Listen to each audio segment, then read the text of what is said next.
24 दिसंबर 1999 Indian airlines की flight IC-814 Kathmandu से take off करती है। ये फ्लाइट दिल्ली जा रही है। आमतौर पर काठमांडू से दिल्ली जाने के लिए 2 घंटे का वक्त लगता है, लेकिन इस फ्लाइट में बैठे पैसेंजर्स और क्रू मेंबर्स इस बात से अनजान है कि इनके लिए दिल्ली की ये दूरी बहुत दूर होने वाली है। इस प्लेन को 5 लोगों के द्वारा हाईजैक कर लिया जाता है और ये हाईजैकर्स पैसेंजर्स को रिहा करने के लिए $200 मिलियन की मांग करते हैं। अगले 7 दिन तक पूरा देश दिल थामकर इस हंगामे को टेलीविजन न्यूज पर होते हुए देखता है। एक ऐसी हाईजैकिंग जो इंडिया की हिस्ट्री में सबसे बड़ी हाईजैकिंग और आखिरी प्लेन हाईजैकिंग थी। इसके बाद से आज तक इंडिया में कोई भी प्लेन हाईजैक नहीं हुआ है। आइए इस पूरे इंसिडेंट को गहराई से समझते हैं। इस फ्लाइट के काठमांडू से टेक ऑफ होने के कुछ ही देर बाद फ्लाइट में पैसेंजर्स को खाना सर्व किया जाता है। जब पैसेंजर्स अपना लंच खा रहे थे, तभी अचानक से 4 मास्क पहने लोग खड़े होते हैं, लोगों का खाना छीनना शुरू करते हैं और अनाउंस करते हैं कि इस प्लेन को अब हाईजैक किया जा चुका है। हाईजैकर्स बड़ी जल्दी पायलट की केबिन में घुस जाते हैं और कैप्टन देवी शरण को गन पॉइंट पर रखकर उन्हें इंस्ट्रक्शंस दी जाती है कि वेस्ट की दिशा में उड़ते रहो। एक्चुअली में हाईजैकर इस प्लेन को पाकिस्तान ले जाना चाहते थे, तो ये प्लेन दिल्ली से आगे निकलता है पाकिस्तान की ओर, स्पेसिफिकली लाहौर के एयरपोर्ट की ओर। लेकिन लाहौर के एयरपोर्ट पर जो पाकिस्तानी एयर ट्रैफिक कंट्रोल वाले थे, उन्होंने इसे स्ट्रिक्टली मना कर दिया कि हम यहाँ लैंड नहीं करने देंगे। दूसरी तरफ इंडिया में एयर ट्रैफिक कंट्रोल को हाईजैकिंग की ये खबर पता चलती है 4:40 पर। इंटरेस्टिंग बात यह है कि हमारे तब के प्रधानमंत्री अटल बिहारी वाजपेयी जी और उनके प्रिंसिपल सेक्रेटरी ब्रिजेश मिश्रा को इसके बारे में करीब 1 घंटे बाद पता चलता है 5:20 पर। 6:04 पर Indian air traffic control flight IC-814 के साथ कांटेक्ट करने की कोशिश करते हैं। कैप्टन देवी शरण इन्हें बताते हैं कि प्लेन में फ्यूल कम हो रहा है और लाहौर में इन्हें लैंड करने से मना कर दिया गया। कैप्टन कहते हैं इंडियन एयर ट्रैफिक कंट्रोल से कि प्लीज पाकिस्तान वालों को कहो हमें लैंड करने, क्योंकि हाईजैकर्स यहाँ पर फ्रस्ट्रेट होने लग रहे हैं। हाईजैकर्स धमकी दे रहे हैं कि वह पैसेंजर्स को मारना शुरू कर देंगे अगर हमें पाकिस्तान में लैंड नहीं करने दिया गया। शाम के ठीक 6:30 पर इंडियन हाई कमीशन पाकिस्तान में रिक्वेस्ट करता है पाकिस्तान से कि प्लेन को लाहौर में लैंड करने दिया जाए, लेकिन परमिशन अभी भी नहीं दी जाती। इसी बीच प्लेन में बैठे कैप्टन देवी शरण हाईजैकर्स से बात करने की कोशिश करते हैं कि प्लेन में अब फ्यूल बहुत कम बचा है, हम यहाँ पर इंतजार नहीं कर सकते, हमें कहीं पर लैंड करना पड़ेगा प्लेन को रिफ्यूल करने के लिए।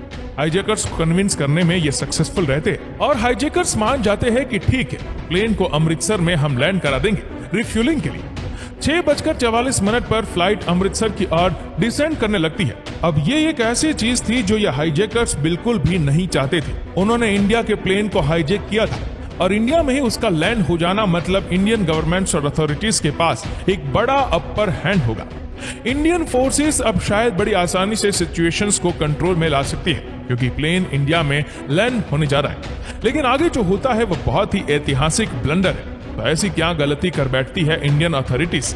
गलती एक नहीं बल्कि कई होती है।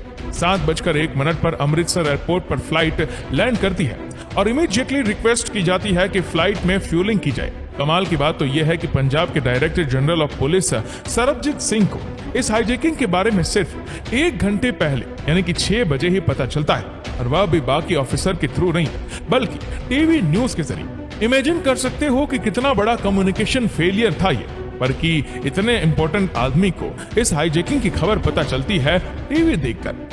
कैप्टन देवी शरण एक बार फिर से रिक्वेस्ट करते हैं कि प्लेन को प्लीज रिफ्यूल कर दीजिए। इन आतंकवादियों के द्वारा धमकियां दी जा रही है कि ये लोगों पर हमला करना शुरू कर देंगे, पैसेंजर्स को मारना शुरू कर देंगे।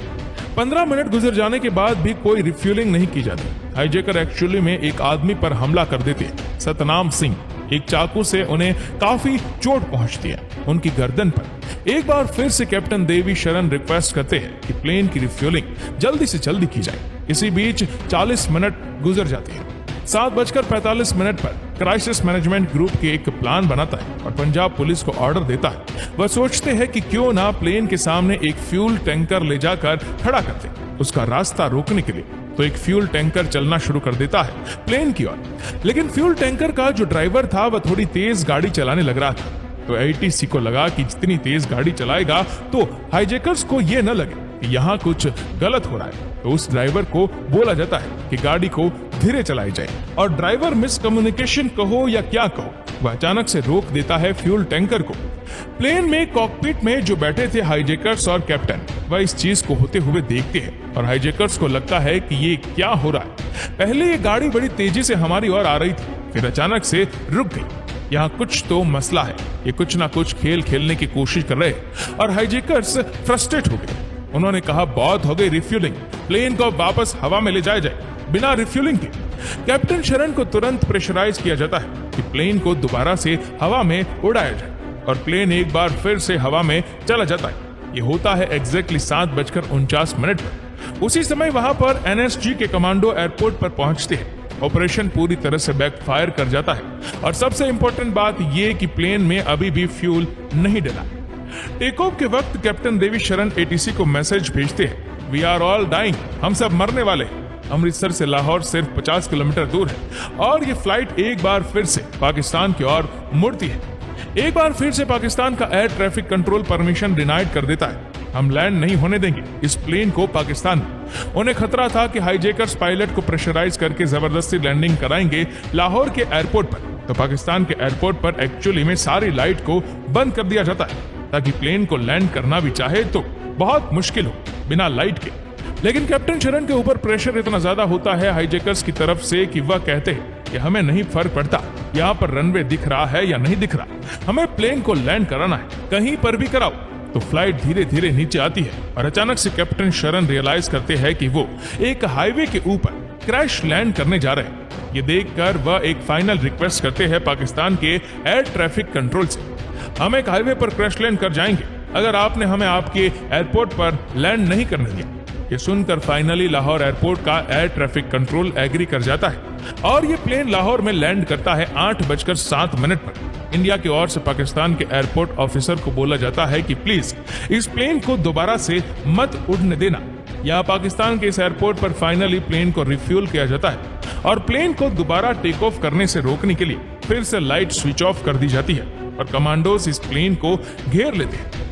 हाईजैकर्स इस बात से फ्रस्ट्रेट हो चुके होते हैं कि कुछ सॉल्यूशन नहीं निकल रहा, उनकी डिमांड को फुलफिल नहीं किया जा रहा। एक और पैसेंजर्स पर हमला किया जाता है।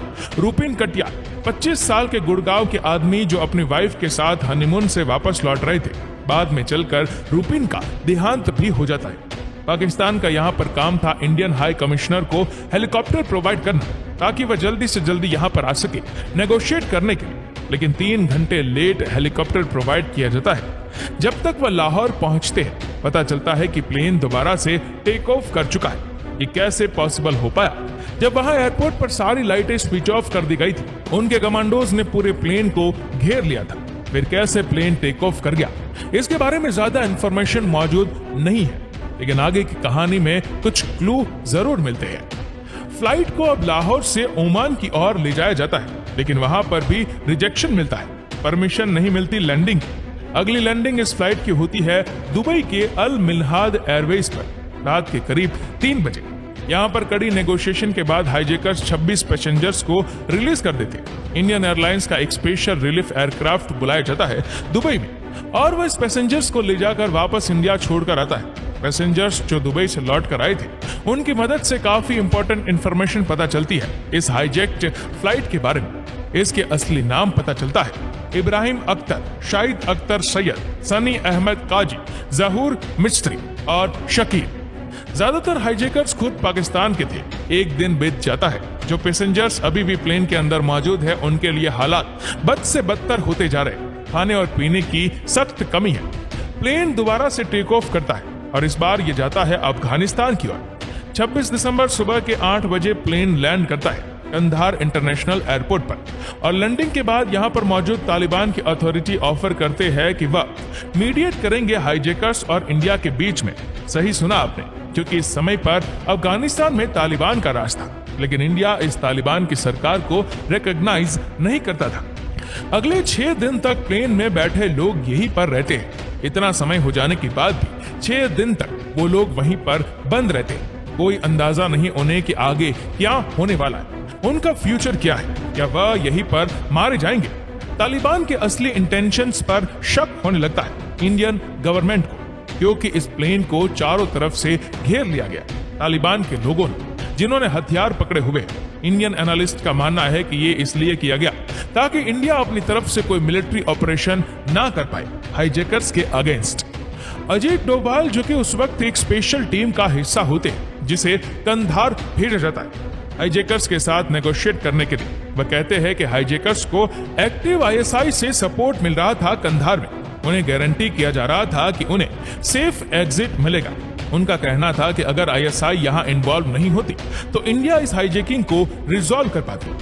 तालिबान क्लियरली डिनाई कर देता है कि वह इंडियन फोर्सेस को कोई रेस्क्यू ऑपरेशन कंडक्ट करने नहीं देगा, लेकिन वह यह जरूर कहता है कि हम तुम्हारे बिहाफ में नेगोशिएट जरूर कर लेंगे। लोग अपनी उम्मीद खो रहे थे। उस वक्त के रो चीफ एएस दुलट जम्मू में पहुंचते हैं 30 दिसंबर को। चीफ मिनिस्टर फारूक अब्दुल्ला को कन्विंस करने की कोशिश करते हैं कि जो 2 प्रिजनर्स यहां पर हैं उन्हें रिहा कर लो। फारूक अब्दुल्ला बहुत रिलैक्सेंट थे।